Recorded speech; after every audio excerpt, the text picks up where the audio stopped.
Rozzy as a stylist was actually born after applying to Express in the year of 2023. And then I was approved to be one of the stylists in Express. Oh, nice. Before that, I would just spontaneously dress up and share my own personal styles without thinking.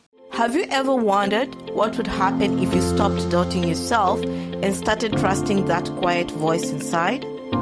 Welcome to Louder Within podcast, a space for clarity, courage, and empowerment. I'm your host, Faith Tindy. Today, I'm sitting with Rozzy. And before I introduce her, Rozzy, let me say this. The first time I met Rozzy and I was trying to pronounce her name, and since I'm Kenyan, I went like Rozzy. And she was like, no, my name is Rozzy. And I was like, nice. So in my mind, I was like, is it Rozzy with a Z or Rozzy with an S? Anyway, karibu sana Rozzy. I now understand it's Rozzy with an S, right? It's Rozzy with a Z. E-Y.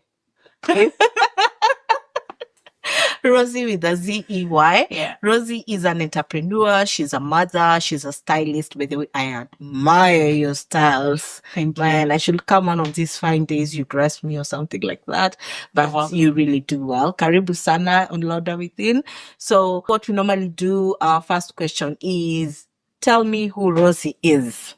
Thank you so much, Faith, for calling me in to Louder Within. Rozzy is a mother of two. Awesome. You can call me Tamara Rozyz. That's my stage name. You can call me Royal Finesse because that's the name of my business. Okay. And my birth name is Roslyn Adhiambo Nyendo. Oh, okay. I'm sure you don't know about Adhiambo. Yeah, I thought you were like at this. I am Adhiambo. Yeah, Adhiambo. Nice. Yes.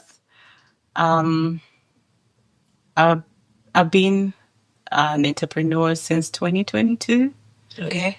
And I have also been doing styling since 2023. It's something I think I was kind of born with, but never paid so much attention to it, and I'm trying to grow it slowly. Yeah. Sometimes professionally, sometimes not, because... Is it one of those moments you see, like the way you say you were born with it, you love it, so you've been doing it, but you've not been doing it professionally, so you're just there? Or is it one of those things you woke up one day and you had a light bulb moment, I'm like, you know what? I love this thing. I need to do it. Like, what kind of moment was it for you? Well, I'm a seamstress daughter. Oh. Okay. My mom was a seamstress. And I think somebody in the family has to follow through. Yeah. After the family. And yes, I think that person was me. Was you. How many siblings do you have? 6. Whoa. Yes. All girls, boys? There's 3 girls and then 3 boys. So you decided... And I'm the last of the girls. Oh, nice. Yeah. All the boys come after me. Yeah. But you're the only one who decided to go the styling way, the fashionista way, you know.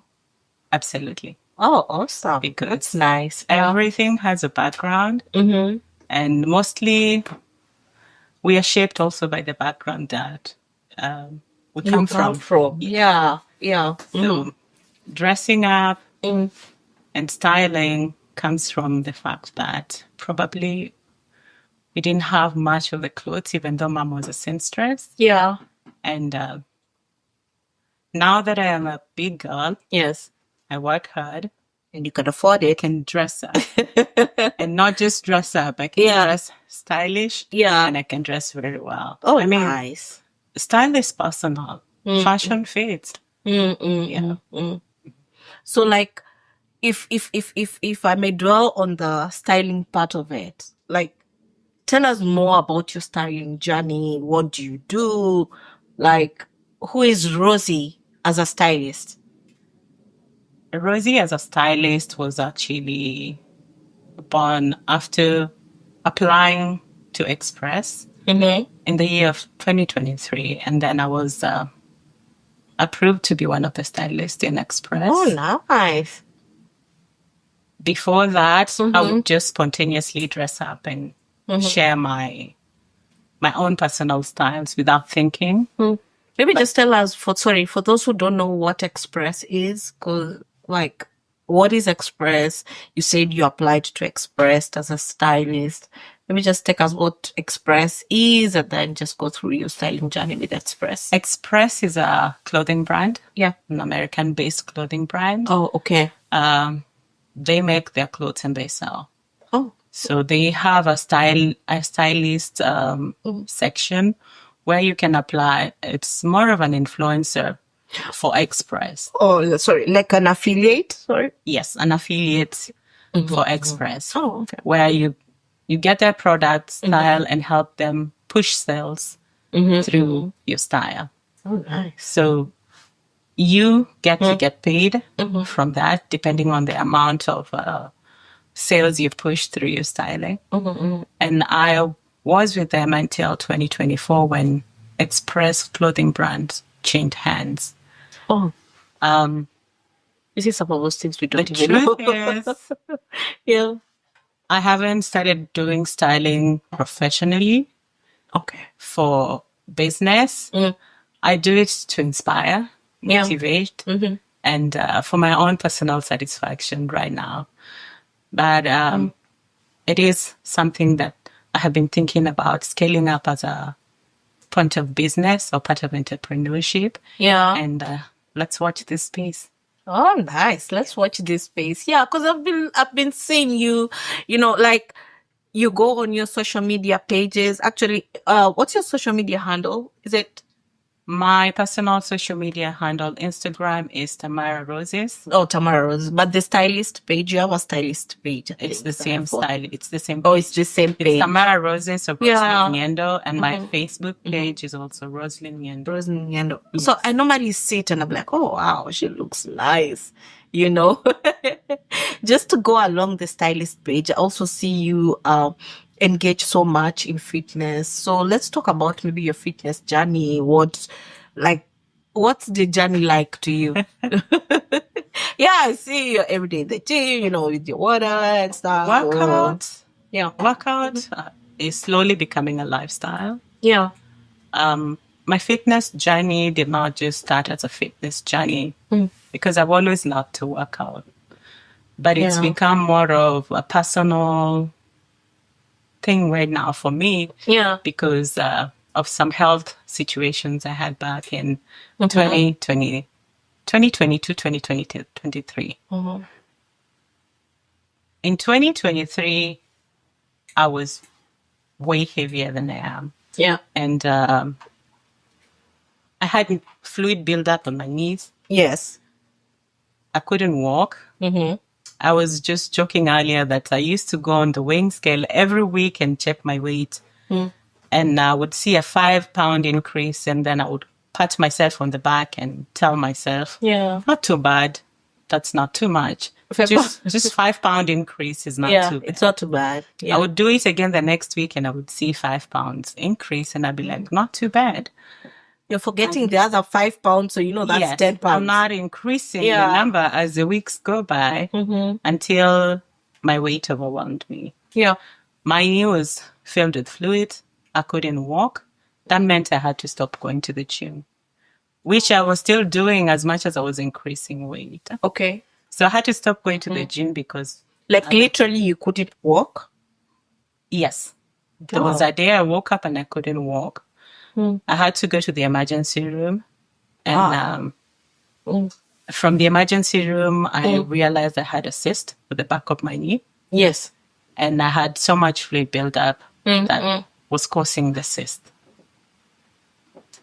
It was recommended that I see a physiotherapist. Yeah. And my doctor also suggested I do hydrocortisone to help me manage the pain on my knee.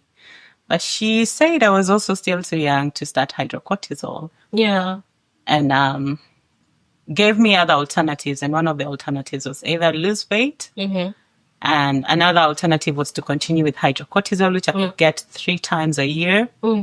and was having side effects, or just continue sitting and do nothing. do nothing at all about the situation. Yeah. But since I love working out and I have young kids, I love running around, and I'm always a busy person doing all sorts of things. Yeah. I had to make up my mind. I had an emergency room bill of $9,000. No. I had to see a physiotherapist twice a week. That cost about $350 per session. Yeah. And I had an option of picking losing weight, but I didn't know how, because as much as I was gaining weight, I was also thinking I was doing the best I could. Yeah. I was already going to the gym. I didn't understand why I was not losing weight. Instead, I was increasing. So I decided to hire a nutrition coach. Okay. And then through my nutrition coach, I was able to lose about 64 pounds in 6 months. How many pounds, sorry? 64 pounds. Wow, that's a lot of pounds. March of 2023 to September of 2023, I was able to lose weight about 64 Off camera, you'll give me your nutritional coach, because I need to. But anyway, like when you talk about hiring a nutritional coach, like exactly, do they give you like a diet plan, or how is it? Like, what's the process like for somebody who wants to lose weight, for somebody who's looking or even having health problems and maybe suffered what you suffered from, and they're trying to change their lives and just to have a healthy lifestyle? What exactly does a nutritional coach do? Okay. First and foremost, I will tell anybody who wants to lose weight to find their reason why. Once you understand the reason why you want to do something, then trust me, you'll be able to give it your all. A nutritional coach is somebody who's already trained and understands the calorie count, the nutritional balancing and all. That can help you reduce or lose weight. Okay. Your nutrition coach will help you structure your meals, mealtime, and content throughout the week. For my nutrition coach, I did not have to change my nutrition at all. I still enjoyed my ugali, my Kenyan food, but with guidance from her. So I would still eat everything that I usually eat, everything that I enjoyed eating, and lost 64 pounds. So having somebody who can take you through your journey sometimes is good, because you hold yourself accountable and they hold you accountable, because you have paid them to help you through the journey. So the fact that you have spent some money means commitment. And the fact that you already understand your why means you're ready to do what you need to do to transform. If I may ask, what was your why? My why was the fact that I couldn't run around with my kids. I couldn't go to the gym. I could no longer wear my heels. I'm a stylist. I need to dress up, and the only way you get to dress up better or elevate your look is when you wear your heels. So the health reasons, the health factors behind it all was my biggest why. And then being able to actively enjoy my life around my kids and friends and family. And the fact that I was also not confident in how I looked. So I needed to feel confident in my own skin and be able to feel good. Well, for me personally, I'm an advocate of feeling good, however your size, your weight, whatever you're going through. I'm really an advocate of feeling good internally, because that's an internal process.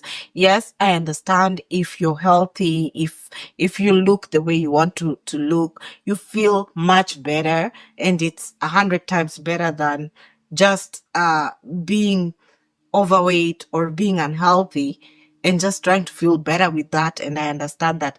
But let's look at it this way. Right now, we have all these, the Ozempic.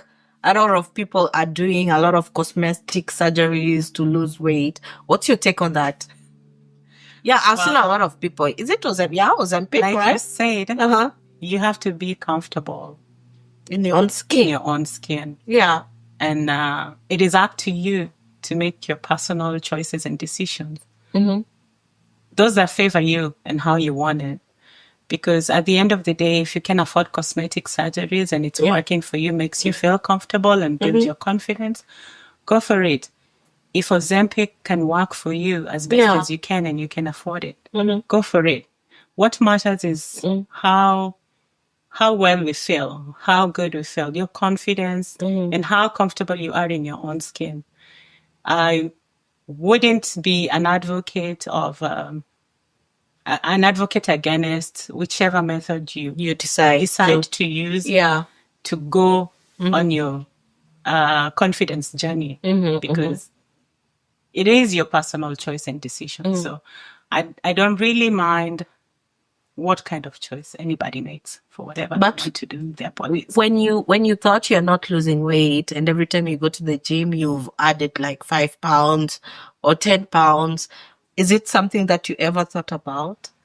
Like, to be honest, yeah, I have never gotten to the point of thinking I needed to do cosmetic surgery or use Ozempic.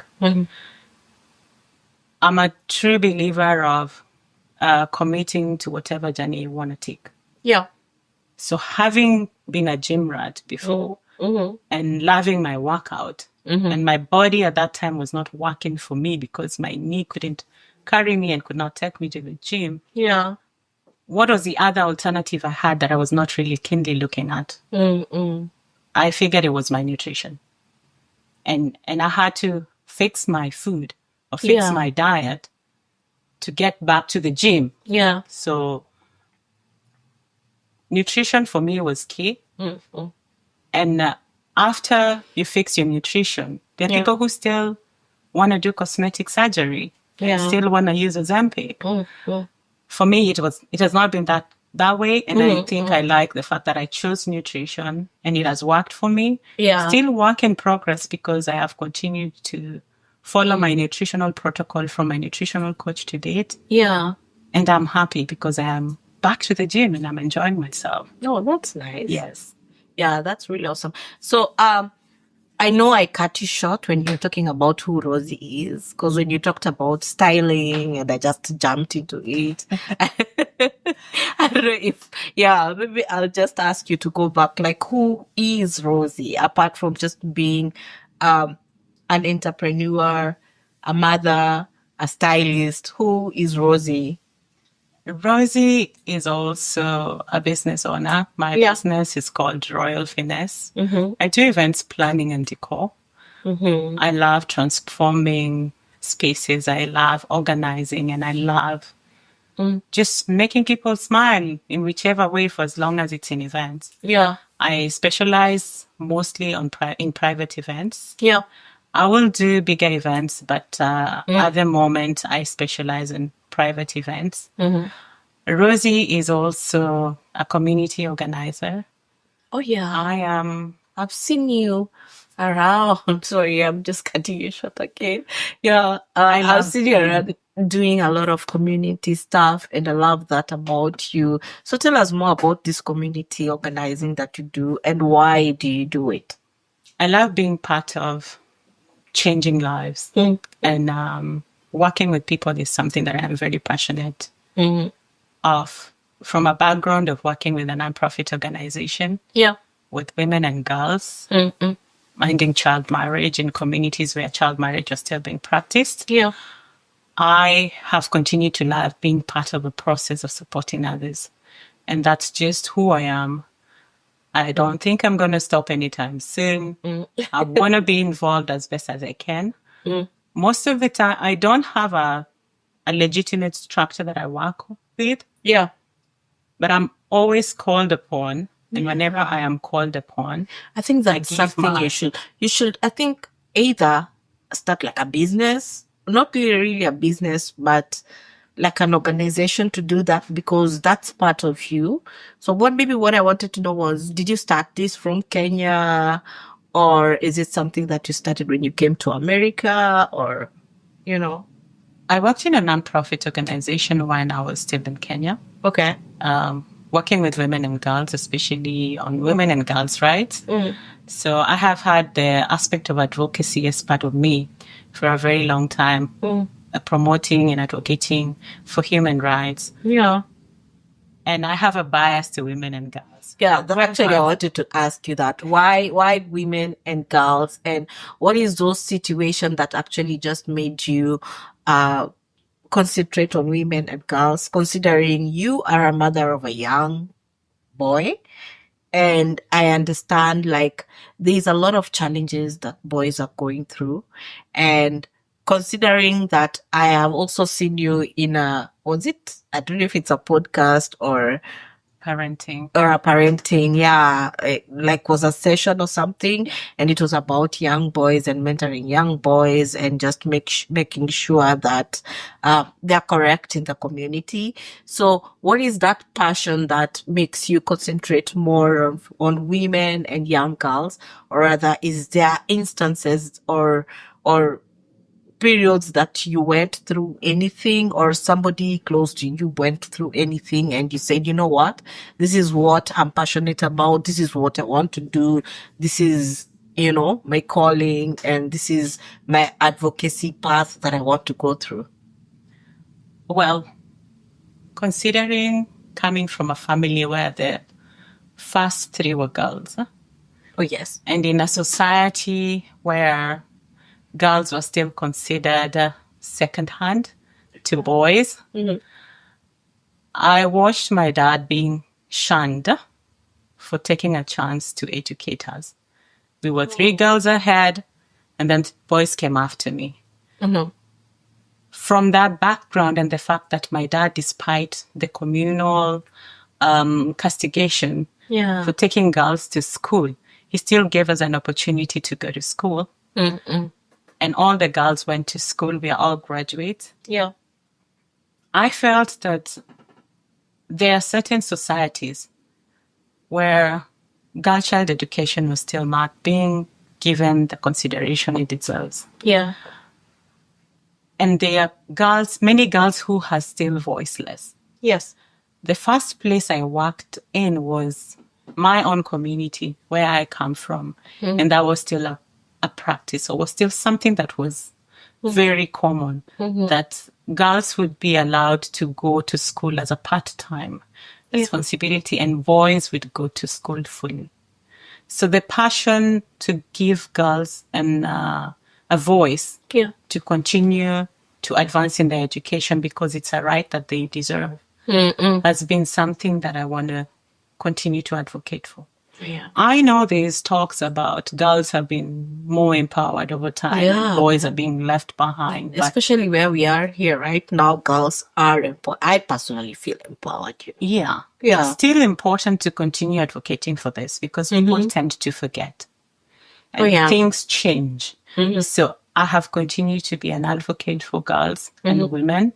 And women basically because of the abuse that surrounds women in such marginalized communities. And that was my past life about 10 years ago. And I still support girls in school, especially through providing sanitary towels to certain schools in my local community, especially where I come from. Oh, that's nice. By the way, I think I saw a campaign that you did about supporting girls and sorry. Oh, if you don't know, Rozzy does that. And it was overwhelming. I saw the support that you got and how the girls were happy. Is it something that, it's going to be continuous? I remember you did it during your birthday or something like that. Yeah. Yes. So is it something that you're going to continue, or? In 2024, I made a decision to share what I have gained to that point with the community. A way to give back to the community, and I wanted to celebrate my birthday with the girls. Yeah. So I introduced that as a part of my company, Royal Finesse. Yes. To support girls stay in school. And I went to the marginalized girls in the rural or local community where the access to sanitary towel is very hard, and gave over 300 girls sanitary towels for a whole year. that is just my way of giving back to the community. And it's also a part of my business that I think can give back to those who really need it. Most of the girls in the rural communities, if you do not know, miss up to 3 to 5 days of learning every month, which culminates to over 3 months in a whole year. Nobody should miss school because of 3 months, that's a whole a course of nature. Yeah. So giving girls sanitary towels is a way of empowering them to have equal access to education, just like the boys. And they don't have to miss school, so that they have an equal platform to compete and be better people in society. So if, for example, I want to support Royal Finesse in that cause, so how do I get in touch with you? Because just talking about it, I'm just trying to imagine being a girl and being somebody who really goes through a hard time when they're having their menses.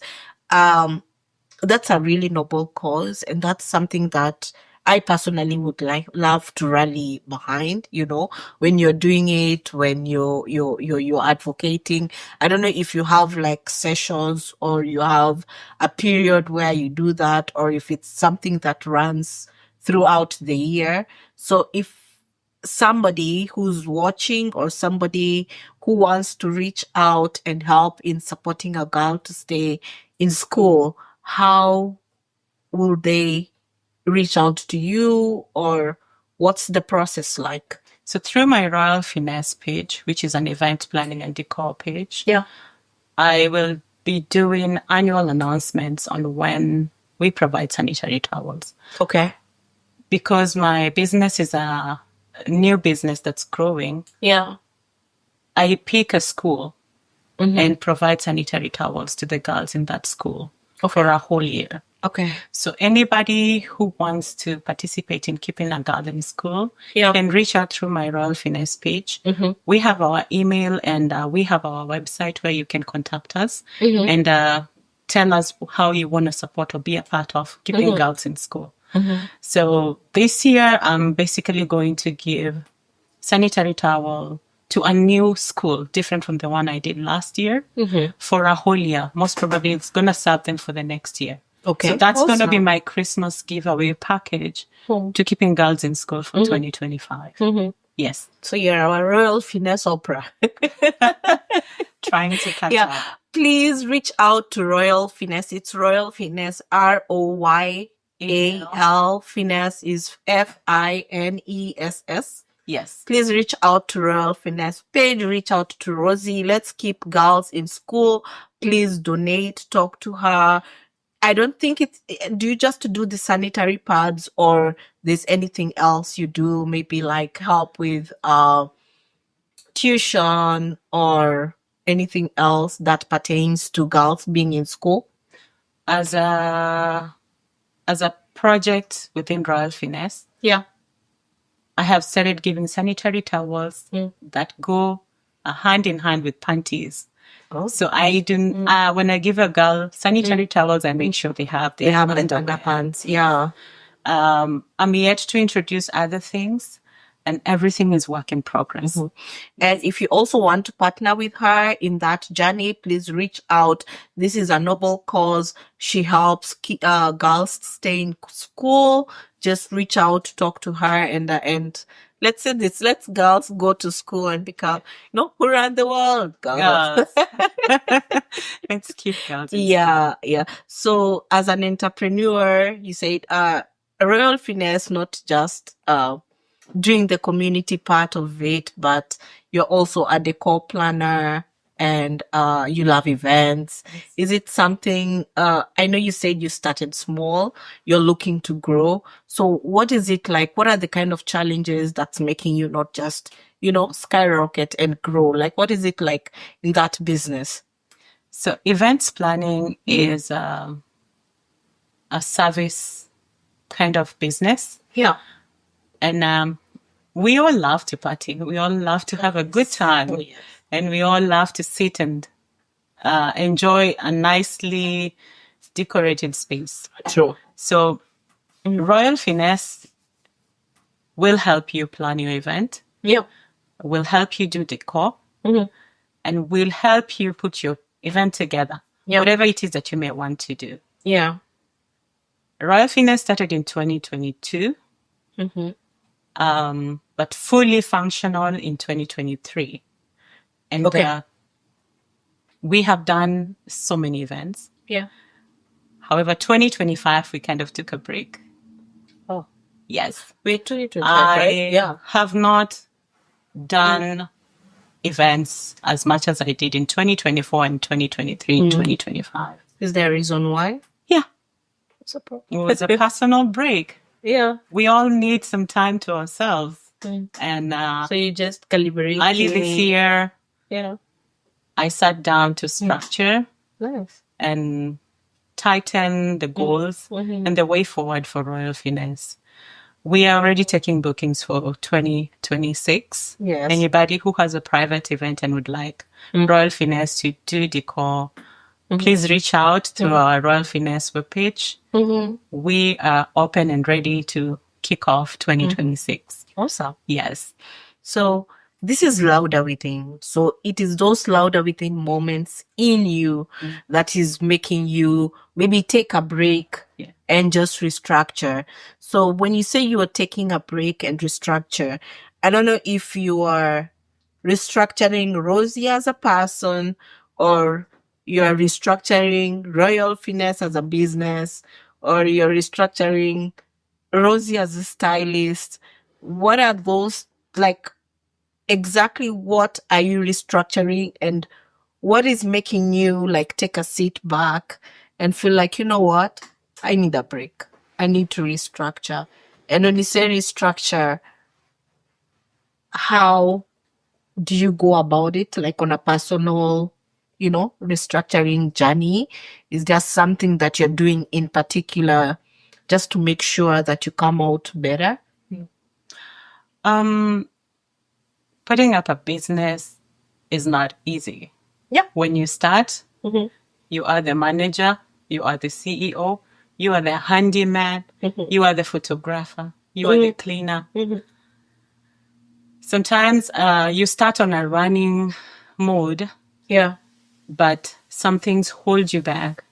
You have to put a structure to help you with human resource because decor business is intensive. It involves human labor for you to achieve great results. True. So we have been restructuring to ensure we are able to provide better services 2026.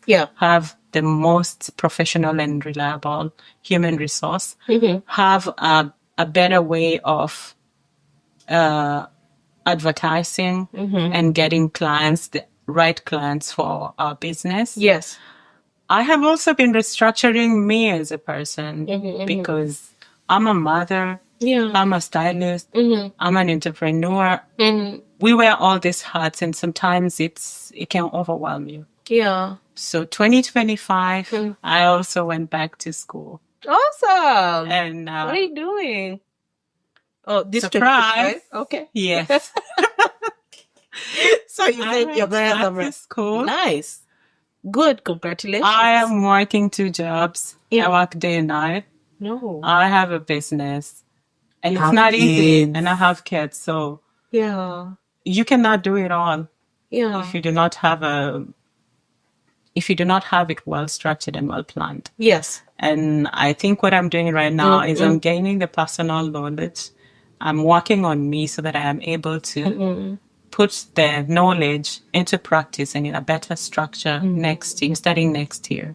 Yeah. So restructuring has been both in business and in me as a person. So what do you do to relax?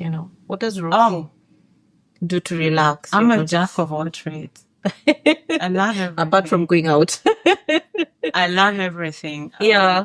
But above all, I love spending time with my kids. We go out for adventure. We go, I go out with friends and family. To relax, though, I love to cook. Oh, really? Yes. I love to cook and clean. You should invite me on those fine days. I soak myself in. And to tell you the truth, the satisfaction of my family or my children enjoying my food is all that I need. That's nice.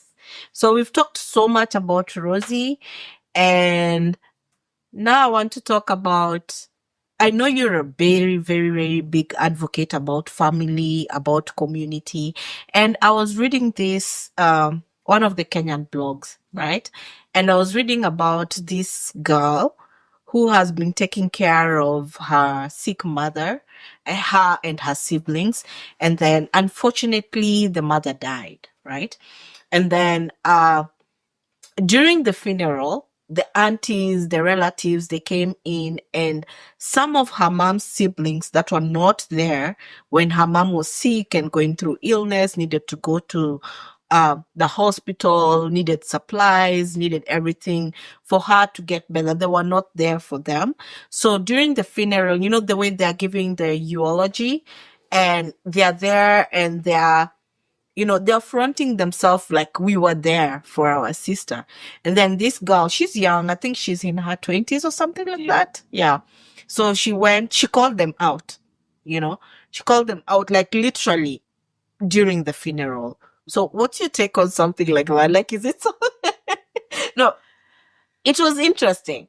Like, I don't know if personally I would have that, I can call it like a gut to actually call people in a funeral and call out to my aunties and tell them, you know what, you guys were not there, so stop taking the Credit for exactly, stop taking the credit, you know.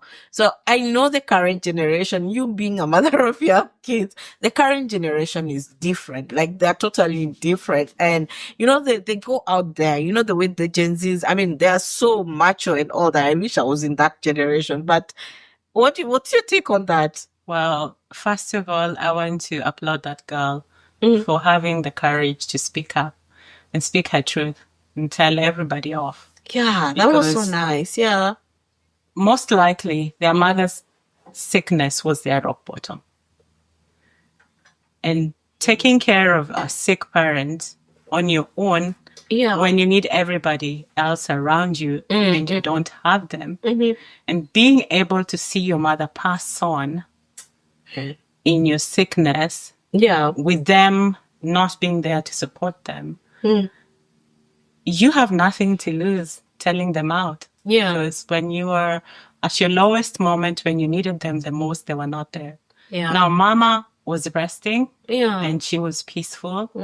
Felt like an elevation of their situation. They were, You know? it felt like Mom now is gone. Mm. You cannot come here and thump your chest about You know, being we part were of it. there. Yeah. When you have faced it all, battled it all, Yeah. and it's all done, sometimes you have nothing to lose. And the best you can do is speak your truth. And it's important to be truthful to people so that they get to know you didn't play a part in this. Somebody was saying, like, yes, it was good for her to speak her truth, but that was not the right forum for her to speak her truth. Like, maybe she would have waited, or maybe she would have talked to them like behind, you know, after the funeral, you know, so that she doesn't expose her aunties or her uncles in front of people, and like she would have used some kind of decorum. And then it just took me back to when we were growing up. And I know us as millennials, I've had so many Gen Zs complain that we are part of the problem, especially in Kenya. Since we're from Kenya, we are part of the problem of what's going on because we don't speak up.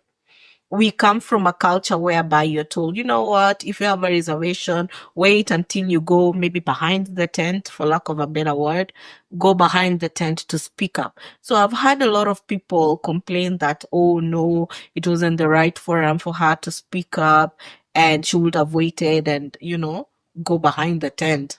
There's never a good time. We tell people, you have to start now. And we want to tell people to call people out in a different time. Yeah. I don't think we are fair to humanity with that. Mm-hmm. That is how she felt at that At that particular moment. That is what she needed to say at that moment. Mm-hmm. And probably the consequences of what she said are going to be very effective and huge.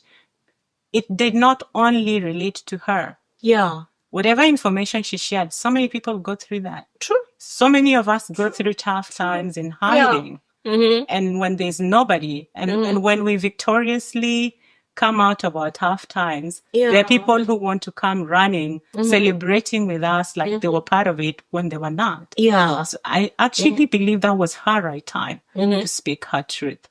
So whoever feels that there was a different time she should have said it, that's their own feeling. Yeah. Yes. And that's how they would handle the situation. We are all individuals and we handle situations differently. So allow her to speak her mind at whatever time. I really love this era that we're in where people are just calling it out as it is, you know, like the latest story.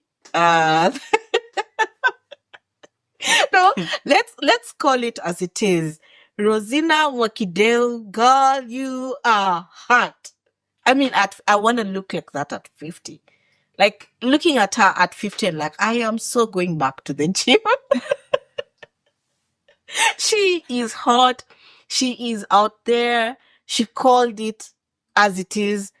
I'm a very, very big advocate of whatever she's doing because that's her healing process, and whoever has a problem with it, I am sorry. That's my personal opinion. What do you think about it? Like, she's just come out, she's sharing her truth, and it is what it is.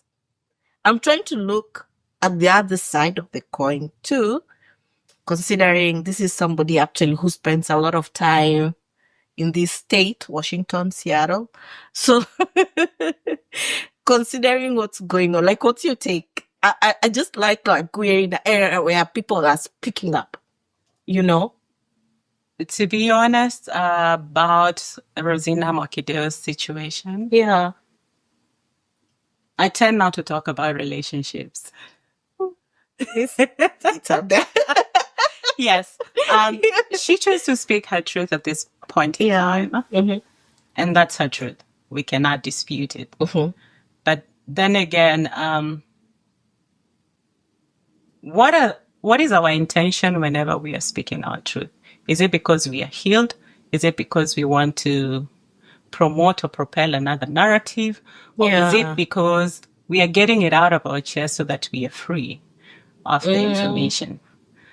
My little take about this situation is that our stories can be twisted and turned anytime, whichever way anybody pleases, as long as it's already out of our mouth. Yeah. So however much it was from a point of healing, however much it was from a point of telling you truth, we must be prepared for the consequences of what we say or share.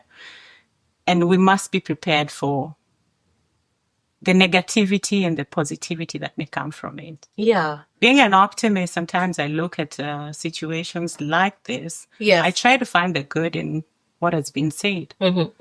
Well, the cat is out of the bag. So what are you going to do about it? Well, my take is, as much as Rosina is sharing her truth, right? I don't know if she came out, like you're saying, I like that part of what is the intention? Yeah. Are you coming to retaliate? Because at first I thought she's coming to retaliate because, what's his name? The brother. Because he had an interview with Burali before. So I felt like she's coming to retaliate from that interview, but she was just sharing like what she went through. How true it is, I don't know. That's her truth. But from the look of things and from everything that's going around, looks like these things were happening.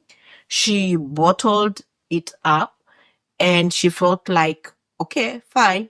You are out here. Burrell is out here sharing his truth. So I feel like I have to share my truth. And I'm not denying that Burrell has changed.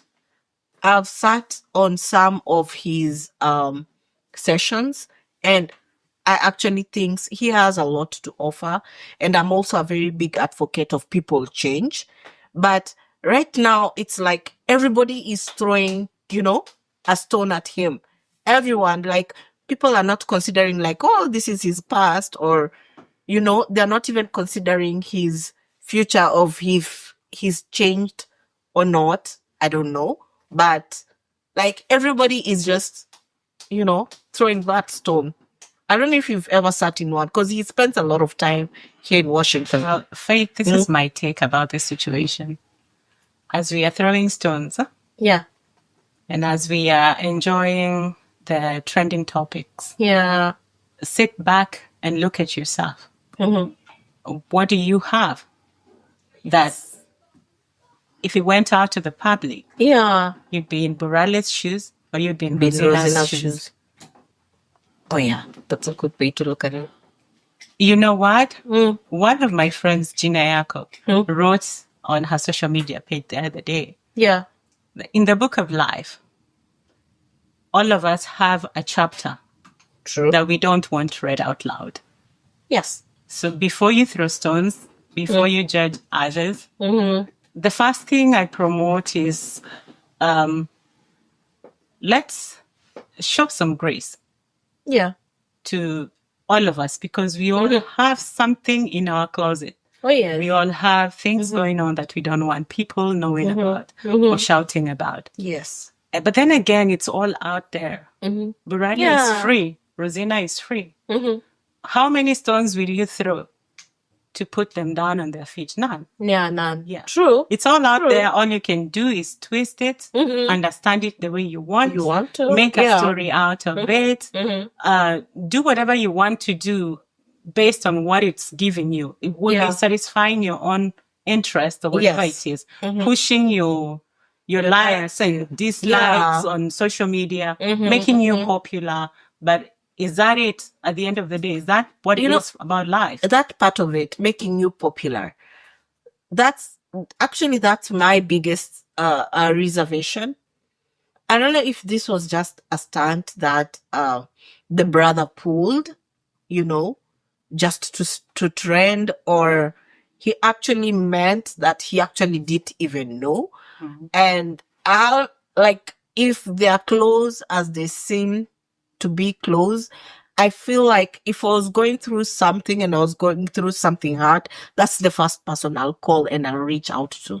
I'll like, you know what? I am going through this. This is hard. This is what is happening. This person is doing this to me. So the fact that he said that he did not know, I don't know how true that is. I'm not judging. I'm just saying that's my reservation, I don't know how true that is. And if it was for clout or trending purposes, well and good, man. It worked. What I know is that social media will make people do things. True. They probably haven't thought about, especially the consequences that come behind it. And if there's anything I have seen in social media is that people do very extreme things. And unfortunately, people don't like good news. People love it bad, dirty, and murky. Exactly. Talking about the latest. Bahati. I'm sorry. People will do, but I don't know about, have you watched that song? That was extreme. For me, I feel like it's just, at the edge. The other thing about me that I probably don't share is that I don't go with popular trend. Oh. I don't follow news. I haven't listened to Makideo's podcast. Oh, you didn't? I haven't watched Bahati's song. Okay. The reason why I don't do that because I first see the reaction before I see the actual thing, and then I know the impact it's going to have on me as a person. I protect myself against negative consumption of things that really don't add value to you. Yeah. So I have seen a picture of the song. Yeah. But like I said, social media, Bahati has not released any song in a year. I mean, How do you time. Yeah. make yourself relevant a year later. Come back with something that everybody's going to talk negatively about. Yeah. And we all know negative publicity is publicity in itself. And that is what we all need, because money is coming in based on likes, based on views, based on comments, based on interaction. And the more you interact with this negative or this music or video that doesn't look really pleasing to the eye, the more you're gaining or giving this person the popularity or the money he needs. Yes. So while we spend most of our time viewing, liking, commenting, interacting, they're busy happily going to their banks. And I like that you're discussing this right now, and being a mother of young kids who are getting into social media, and they know like this is the thing. I've seen a lot of people putting their kids on social media, having accounts, and you know, like it's a thing. Yeah. It's trending. It's part of earning money, I guess, and everybody wants to earn a living anyway. Course, yeah. Yeah. So how do you protect your kids when it comes to social media? Social media is good and bad. Yeah. One thing I promote with my kids is communication. Yes. About everything. So I speak to my children. Yeah. We get to talk and understand each other when it comes to the goodness, the positivities of social media and the negativities. It's so hard to control the type of content that will get or they will come across. Okay. Because you have, may like, control, passwords. you may restrict everything. But when they visit an auntie, visit an uncle, or go to school, visit a friend, or see somebody else, they can easily bump or have access to this negative content. True, even wrong from content. school. Yeah. So how well are you teaching your kids good morals? Yeah. To understand that there's time for everything, and getting yourself into a situation where you have to access negative content or content that is not good for your consumption. Yeah. How can you control yourself till later? Yeah. What type of content do you need? So we put all the restrictions, but our children also have to know what is good and what is bad, so that they're able to make those informed choices and decisions on what to consume and what not to consume. So you sit them down and we have like real conversations. Yes. Do you allow them to be on social media, like have pages and stuff? My son is 15. Yeah. My daughter is 7. My daughter has no social media page, but my son does have an Instagram page and a TikTok page. And as far as I know, my son preaches. He preaches on TikTok. Yeah. Like preaches like... Yes, the word of God. Oh, nice. Yes, my son preaches on TikTok. That's nice. And he tells me he's nonchalant. I'm yet to understand what nonchalant really means, because he doesn't post as much as I do. Yeah. And he has Instagram as well, but it's controlled. Oh, you control. Because are you friends? The social media spaces also have controls over who accesses what sites based on age. Oh, yes.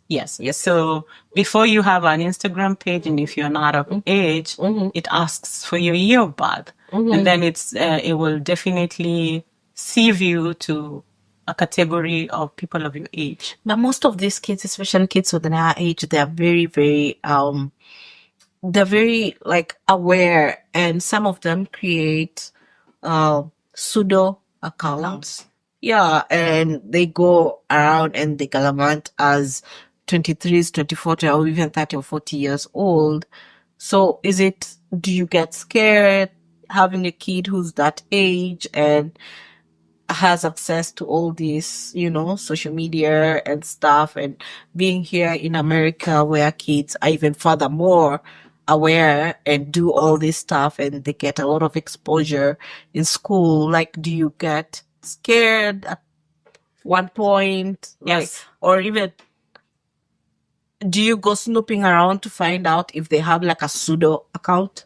Well, you get scared, but like I said, it boils down to how you're raising your kids. Yeah. You have to be able to have conversations. if you have good conversations and good relationships with your children, Yeah. then you will raise children who understand what control means. Yes. Mm-hmm. And that is the only way they will hold themselves back from getting themselves involved in things they shouldn't.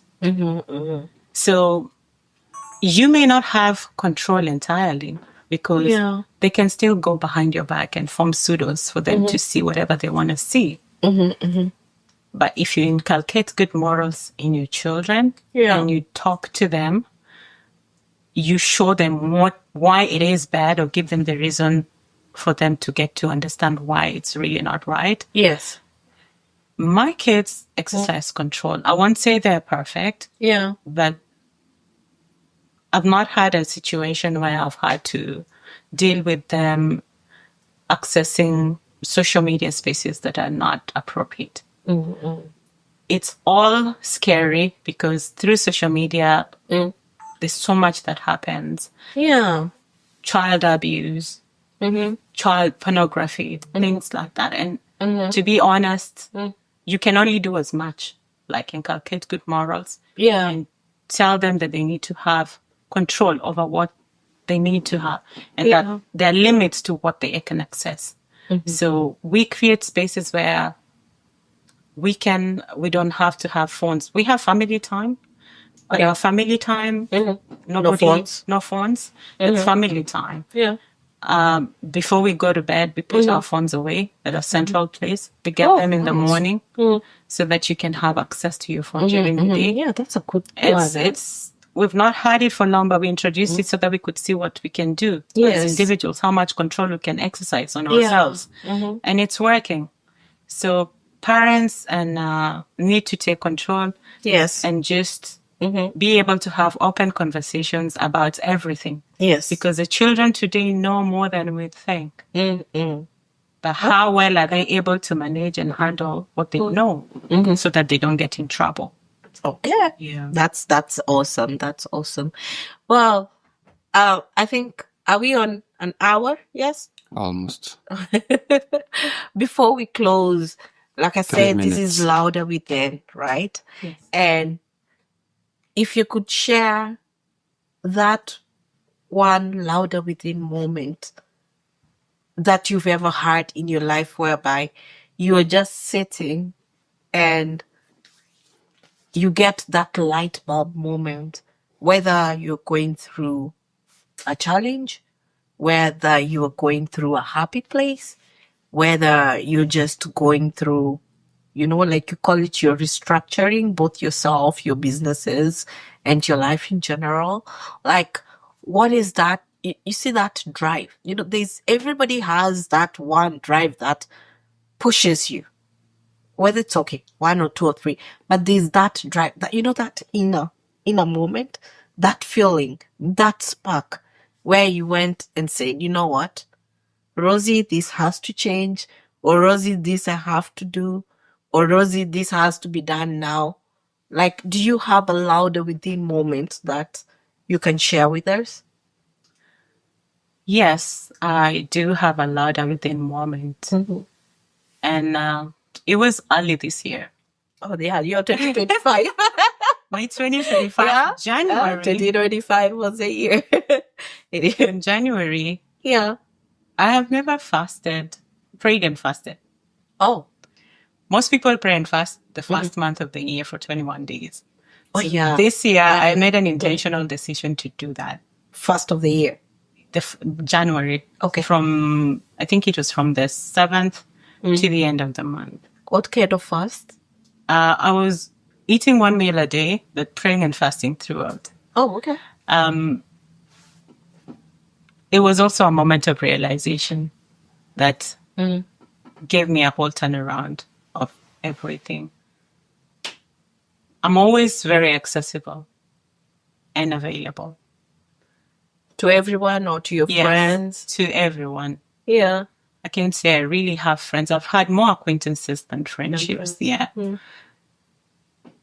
But being too available and too accessible earns you a lot of disrespect.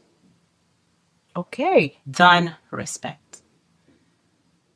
Knowing when to knowing when to set boundaries when it comes to everything about yourself gives you more access to you so that you can pay a lot of more attention to yourself and the things you want than when you are always readily available and accessible to everyone. So I made a decision to kind of ban most, if not all, bridges. No way. Oh, I'm glad she's here. So meaning our bridge is not. Well, I took a break from everything and decided to just work on Do you? me as a person, Yeah. take a break, and make my own personal choices with no influence from anyone. So that was like an aha moment for me where I needed to find me fully. And the one good thing that has come out of that place was the I became so interested in investments and money and how money works for you. Yeah. And I am a better and well-informed person when it comes to that than I was in the past years. Okay. And I have learned to enjoy my solitude by myself and with people if I have to. I have reduced my access. And, well, it's been working so far. Yeah. Yeah. So since you decided to like reduce your access or possibly say no to certain people or certain things that had access to you, like I believe when you do that, you lose a lot of friendships, you lose a lot of relationships. Have you faced any retaliation? Like when you decided just, let me take this time to work on me, and your biggest take was reduce access to you because maybe I think that was your biggest flaw. Like you are a yes person, Rosie, let's do this. Yes, Rosie, help me with this. Yes. Or so you didn't have enough time for you or enough time just, to think things through and feel like if I want to do this thing with this person or if I want to do this thing for this particular person, like, is it something that is, investing in me? Is it something that is helping me develop? So you decided, you know what, this success, like I'm either reducing it or cutting it. I don't know if you went cold turkey, but I understand, sometimes when you're going through like a fast, you just have your own space and have to go through it. Sometimes people like your friends who had access to you are trying to call you and they're trying maybe to get that access or get whatever they were getting from you. So did you go cold turkey? And when you went, when you were going through it, like, did you face all these retaliations? And after you went through whatever you went through and you had your aha moment, like, did you feel it's necessary to explain to some people, maybe the ones that you reduced the access, or you just, like I said, went cold turkey and you're like, you know what? Fine. Well, every acquaintance, every relationships, and every connections that I've had, have been very instrumental in my life. Yes. And they are very well appreciated and respected. True. Limiting access to self does not mean cutting it off completely. Yes. It just means taking time to take care of yourself. Okay. And to be honest, at the point I made that decision, I get to that place where I know I do not owe anyone any explanation or apology for choosing myself. Okay. Because I honestly, when you need to take time for yourself, you can take time for yourself. But there are people who will seek you and find you, no matter what. Exactly. Yeah. Okay? That's all. Because There are people who don't really care whether you're accessible or not.